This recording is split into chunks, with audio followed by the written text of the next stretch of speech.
Well, good afternoon, everyone. This is the third in my series of slightly more in depth reviews of significant works in my library. Today I'm going to wander off to India and speak about Offering Flowers, Feeding Skulls, Popular Goddess Worship in West Bengal by June McDaniel, published in 2004 by Oxford University Press. There's been a great deal of influence from Indian Tantra and Hindu traditions into the Western New Age and metaphysical communities, an influence that is certainly more than 100 years old now. Some of this influence has come directly from India through Indian practitioners and Hindu missionaries, but mainly came through Western popularizers. The Western popularizers have inevitably marketed these traditions. They marketed them to suit the sensibilities of the West. And for those who are looking to understand them in more depth and more authenticity, I'd like to recommend starting with June McDaniel. Um, she studied religion in West Bengal over many years, and her understanding of the worship of Kali and Durga, the two most prominent goddesses in Bengali Hinduism, both very challenging and demanding, difficult deities, is substantial. These two goddesses, in their varieties of forms, are worshipped through ecstatic trance states and through left hand tantra. McDaniel is a very strong proponent of the study of ecstatic states and trance, and Offering Flowers and Feeding Skulls is an exceptional work. A polytheology, with many expressions of the divine, does not necessarily speak to all of humanity. There are many sets of spiritual truths, although in general terms they're compatible with each other. There are a variety of correct ways to express these truths in action in the world and in the lives of those who are devoted to or called to by different deities. Theological ambiguity is common in folk religions. June McDaniel's work on popular goddess worship in West Bengal, in India, documents approaches ranging from straight polytheism to agnosticism and demonstrates the emphasis on a pragmatic, magical religion over the abstraction of the theologies of the elite. Our chapters 1, excuse me, Folk Shaktism, Life with the Goddess, and 2, Tantric and Yogic Shaktism, Knowledge of the Goddess's Ways, in this volume, are particularly interesting. There were direct influences into Western sex magic from the Tantra and Shakti traditions of India, as far back as the Victorian era German Ordo Templi Orientis, whose later development under Aleister Crowley was an important source for Wicca and the ceremonial magicians of the present.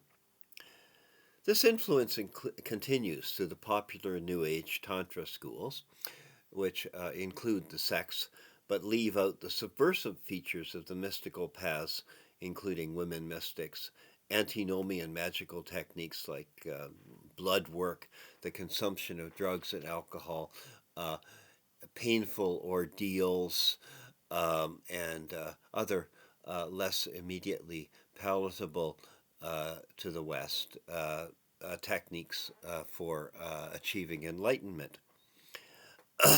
Proper ritualization of the mystical in majority religions preserves the social order, which is a conservative kind of task.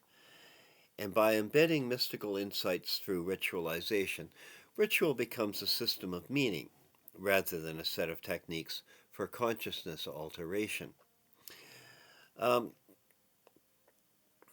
McDaniel's earlier work, The Madness of the Saints, which I have here, Ecstatic Religion in Bengal, University of Chicago Press, 1989, provides a tight focus on the mystics, priestesses, and priests in this tradition. and it's equally excellent. Her writing demonstrates a great deal of insight into these trance states and forms of worship.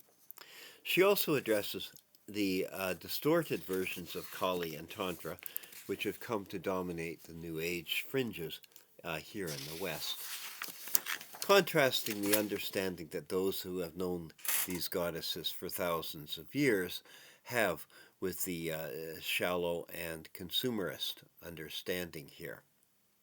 I'll also mention her more recent book, Lost Ecstasy.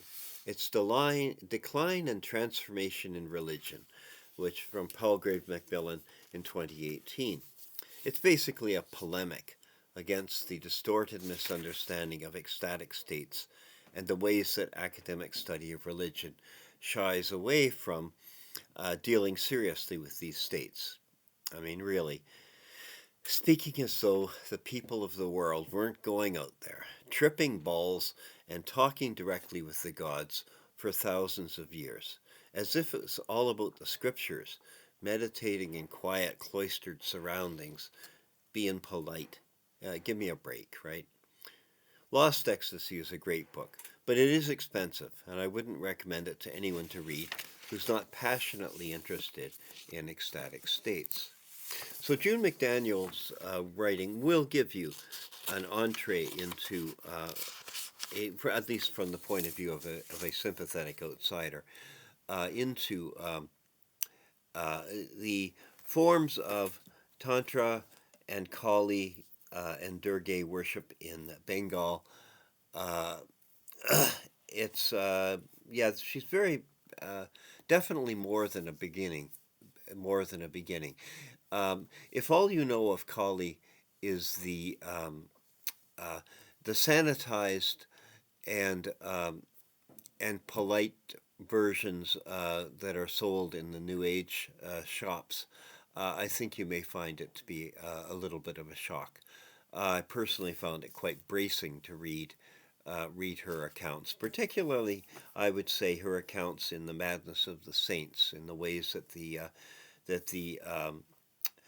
uh, practitioners of Kali and Durga worship uh, pursue ecstatic relationships with the goddess.